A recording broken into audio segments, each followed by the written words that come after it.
कुछ ही समय में इस हृष्ट पुष्ट देवता का अंत हो जाएगा। और फिर मैं इसे निकाल कर अपना आहार बनाऊंगी। मुझे धन संपत्ति प्रदान करने चला था। अब यहाँ पर जो भी आएगा उसे उसके अंत का मार्ग स्वयं मिल जाएगा। इंद्रदेव! इस प्रकार चिंतित होकर यहाँ वहां भटकने से तो कोई लाभ नहीं है। जहाँ तीनों देवता अदृश्य हुए थे, मुझे वहीं जाकर उन्हें ढूंढना चाहिए, क्योंकि हमें उसके खड्ग का रहस्य ज्ञात हो चुका है। इसका भान तो अब तक ताड़कासुर को हो ही चुका होगा, इसीलिए अब हमें उस तक पहुंचने से रोकने के लिए वो कुछ भी करेगा।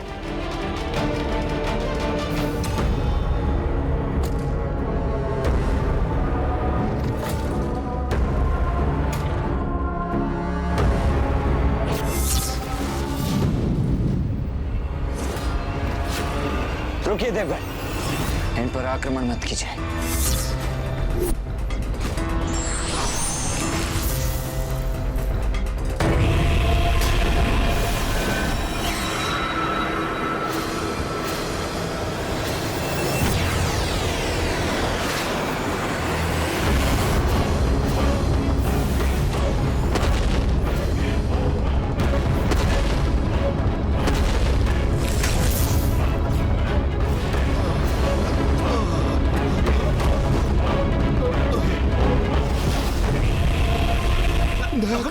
हमें और पीड़ा मत दो। मूर्ख ऋषियों, मैंने तुम्हें यहाँ शरण दी और तुमने उस कुमार कार्तिकेय को और उसके समूह को यहाँ से जाने दिया। और तुम सब भी स्वयं हिसाब से मुक्त हो गए। ऐसी कृतज्ञता करने का परिचय दिया तुमने।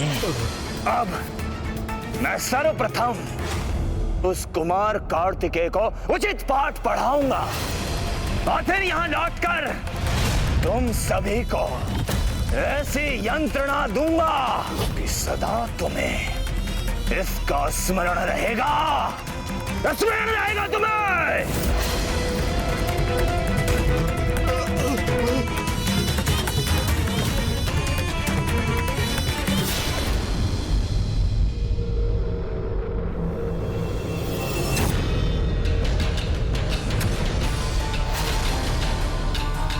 ये तो देवराज इंद्र का वज्र है।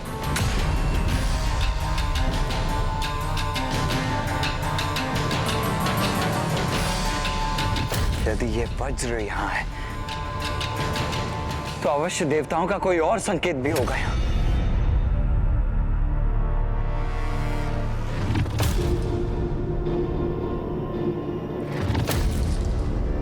ये चित्र तो वन में स्थित एक ग्राम का है, तो फिर इसमें पद चिन्ह क्यों है? जैसे उस स्थान पर कोई बार बार उछल रहा था। नहीं, मेरी कल्पना की उड़ान मात्र है ये।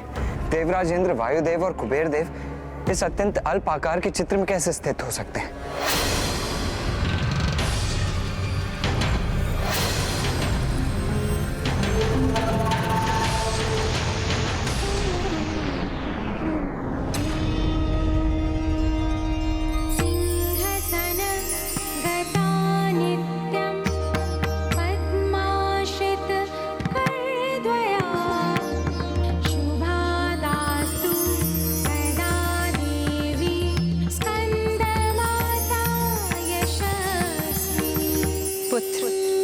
बुद्धि को सीमित करना सफलता के मार्ग को बाधित करने के समान है। तुम्हारे मन में ये विचार क्यों उत्पन्न हुआ कि इस लघु आकार के चित्र में देवराज इंद्र, वायुदेव और कुबेर जी समाहित नहीं हो सकते?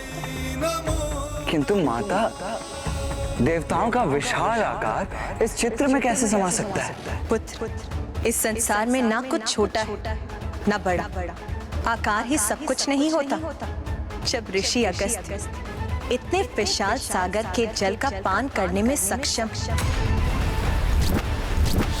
नारायण के अवतार वामन जी ने संपूर्ण ब्रह्मांड को अपने 3 पग में नाप लिया, तो इंद्र आदि देवता इस चित्र में स्थित क्यों नहीं हो सकते पुत्र?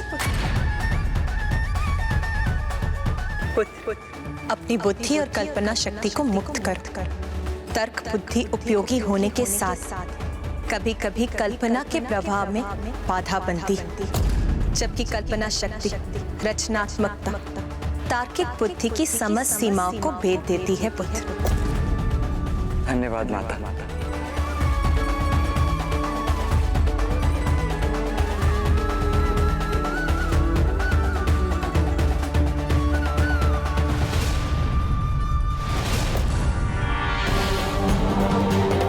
माता का संकेत स्पष्ट है।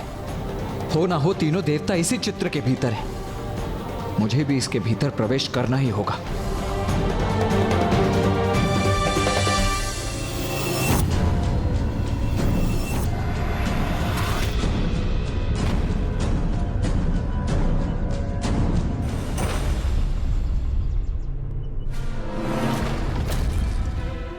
अवश्य ये पदचिन्ह मुझे वहां पहुंचाएंगे जहां तीनों देवता स्थित हैं।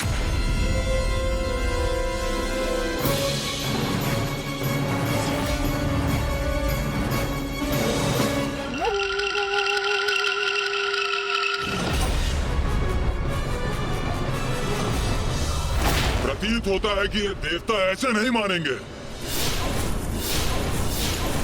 महाराज तारकासुर इस चित्र के स्वामी हैं, इसीलिए यदि कोई और इसमें प्रवेश करेगा तो दंड स्वरूप वो हमारा आहार बनता है।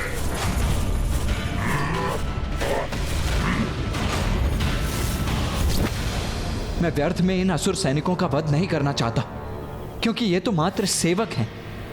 इन्हें किसी युक्ति से यहां से कहीं और भेजना होगा मुझे।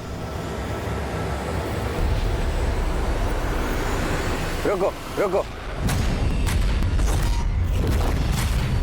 तुम दोनों स्वयं अपने प्राणों को इतने बड़े संकट में क्यों डाल रहे? संकट? कैसा संकट?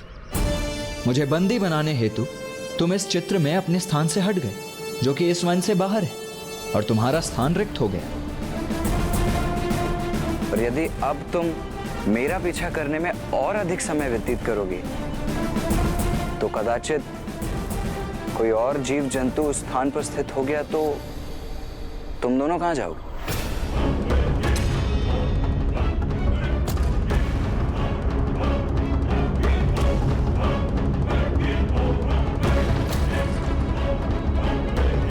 देखो, मैं इंद्रदेव, वायुदेव और कुबेर देव तो इस चित्र के भागी नहीं है, किंतु हमें पकड़ने की लालसा में तुम्हें अत्यंत भीषण परिणाम का सामना करना पड़ सकता है, और जिसकी कल्पना मात्र से मेरे मन में तुम्हारे लिए दया उत्पन्न हो रही है। उचित ही कह रही है। ये तो मायाविनी असुरा का स्थान है, वो तो इसे अपना ग्रास बना ही लेगी, किंतु ये भी हमसे छीन लिया तो फिर कहां जाएंगे हम?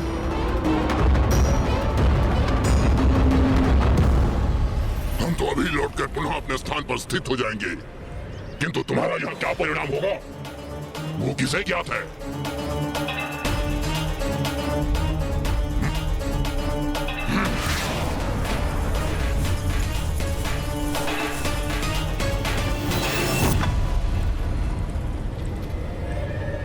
इनके साथ तो अधिक समय व्यर्थ नहीं गंवाना पड़ा मुझे, किंतु अब मुझे देवताओं को ढूंढना चाहिए।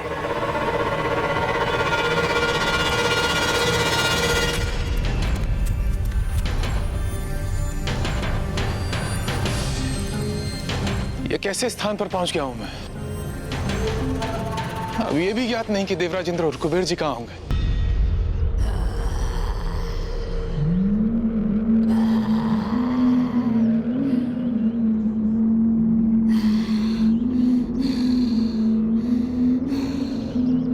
कुबेर देव,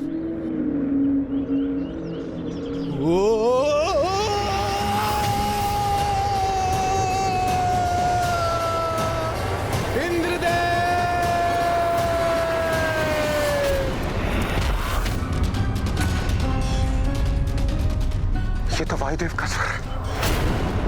वो तो मुझे पुकार रहे हैं। प्रतीत होता है वो किसी संकट में है। मुझे उनकी सहायता करनी होगी। वायुदेव, मैं आ रहा हूं।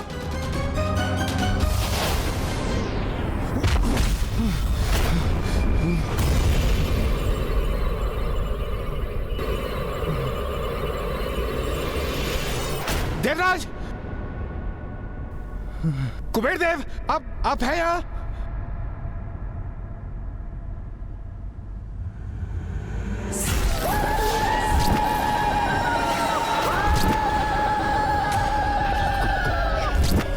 कौन है? कौन है आप? अरे भयभीत क्यों हो गए पुत्र? तुम उस भरे पूरे शरीर वाले देवता को ही ढूंढ रहे हो ना? हाँ, वो कुबेर जी हैं। क्या आपने देखा उन्हें? देखा ही नहीं, मैंने तो यहाँ से बाहर जाने में सहायता भी की है उनकी। क्या? तो कुबेर जी इस मायाजाल से बाहर निकल गए? तो कृपा कर आप मुझे इस मायाजाल से बाहर जाने का मार्ग दिखा सकती हैं? हाँ हाँ पुत्र, अवश्य दिखा दूंगी, किंतु उसके लिए तुम्हें भी उस देवता के समान मेरे एक प्रश्न का उत्तर देना होगा। वायुदेव कहाँ हैं आप? वायुदेव! मैं सत्य कहूं तो अभी किसी भी प्रश्न का उत्तर देने की अवस्था में नहीं हूं। अच्छा अच्छा, आओ मेरे साथ। अरे संभालिए अपने आप को।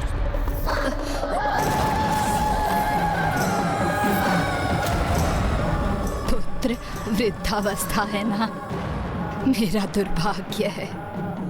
जल का पान करना चाहती हूँ, कूप भी है यहाँ, पर कूप से जल निकालने का सामर्थ्य शेष नहीं है इस वृद्ध शरीर। तो आप मुझे बताइए ना, मुझसे कहिए ना, आप, मैं आपके लिए जल निकाल कर ला दूंगा।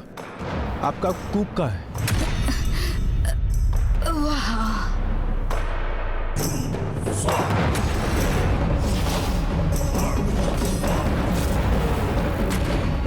ये कूप यहाँ था तो मुझे दिखाई क्यों नहीं दिया?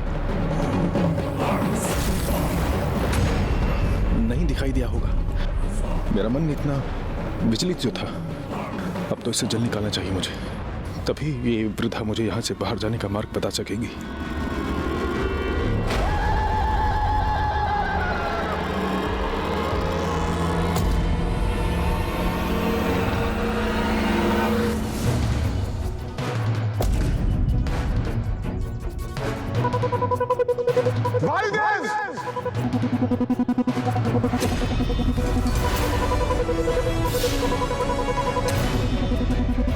यहाँ ये धरती इस तरह विभक्त क्यों है?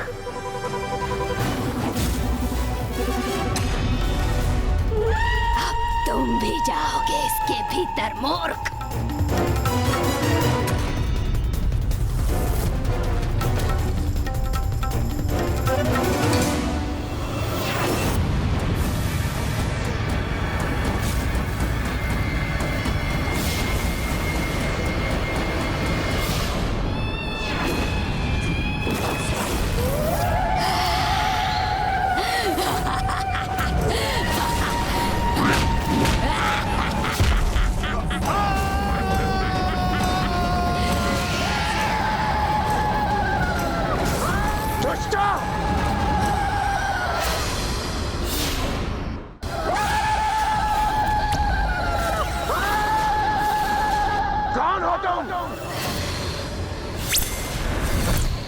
और वायुदेव को गिराकर उन्हें कहां भेजा तुमने?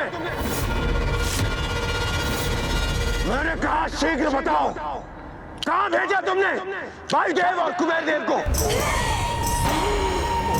चिंता मत करो, शीघ्र तुम्हारी भेंट होगी उनसे।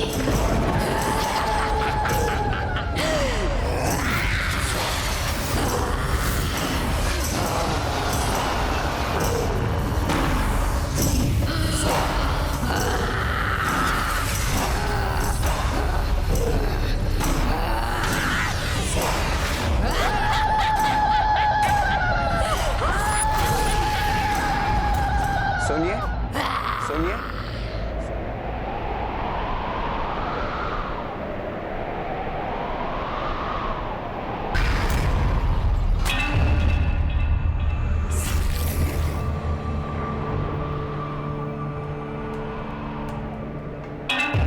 आपको कष्ट देने के लिए मैं क्षमा चाहता हूं, किंतु क्या आपने मेरे मित्रों अर्थात तीनों देवताओं को यहाँ से जाते हुए देखा है? नहीं पुत्र, यहाँ तो कोई भी नहीं आया।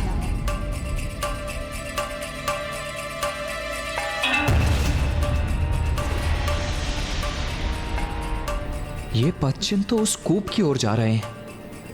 मुझे ऐसा क्यों आभास हो रहा है जैसे ये वृद्ध असत्य कह रही हो। अच्छा, कोई बात नहीं, धन्यवाद। मैं कहीं और ढूंढता हूँ।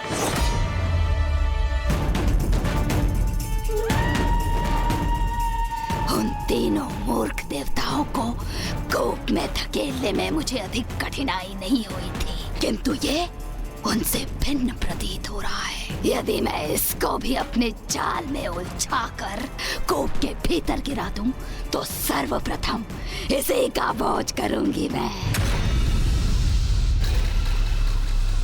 पुत्र जी, प्रतीत होता है तुम यहाँ भटक गए हो पुत्र। कदाचित आप सही कह रही हैं, किंतु ये आपको कैसे ज्ञात हुआ?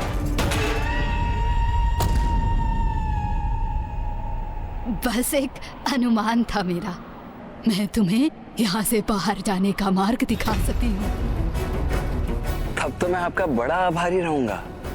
पुत्र, यहाँ से बाहर जाने के लिए पहले तुम्हें मेरे 3 प्रश्नों के उत्तर देने होंगे। यदि तुम मेरे प्रश्नों का उत्तर देने में सफल रहे, तभी तुम यहाँ से बाहर जा सकोगे। किंतु यदि तुम ऐसा नहीं कर सके, तो तुम सदा के लिए यहाँ बंदी बनोगे। आप प्रश्न पूछिए ना, मैं उनके सर्वथा उचित उत्तर दूंगा। अच्छा पुत्र, ये बताओ कि जल से पतला क्या होता है?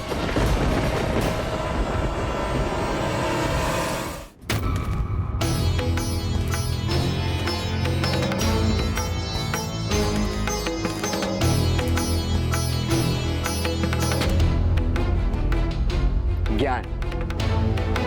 इस प्रश्न का उत्तर है ज्ञान, क्योंकि अतः ज्ञान भी हम अपने छोटे से मस्तिष्क में सरलता से समा सकते हैं।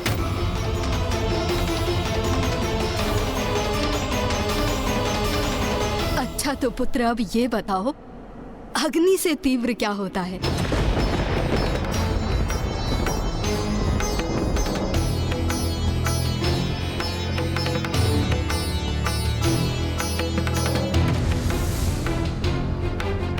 ये तो और भी सरल है।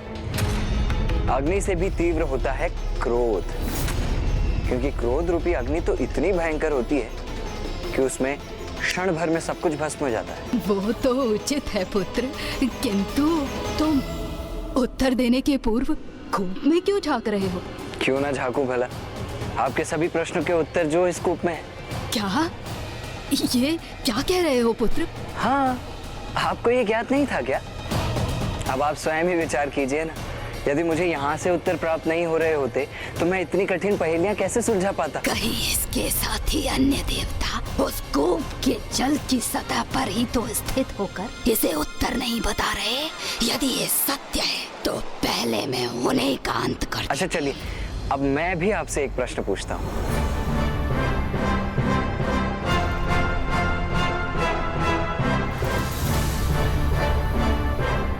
अच्छा ये बताइए, भूमि से भी अधिक भार किस में होता है?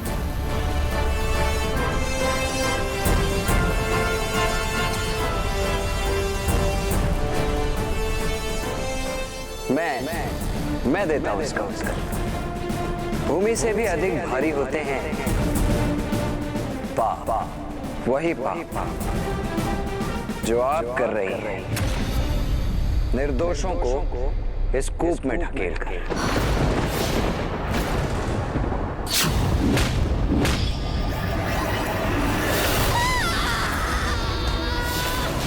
ये क्या किया तुमने? सब नष्ट हो जाएगा, नष्ट हो जाएगा सब।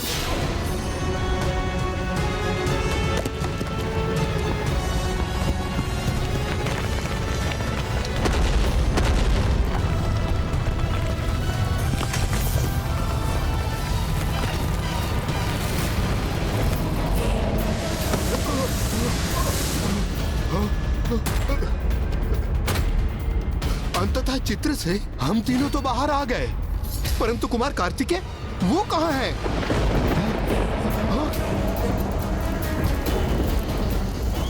मायावी क्षेत्र तो चल रहा।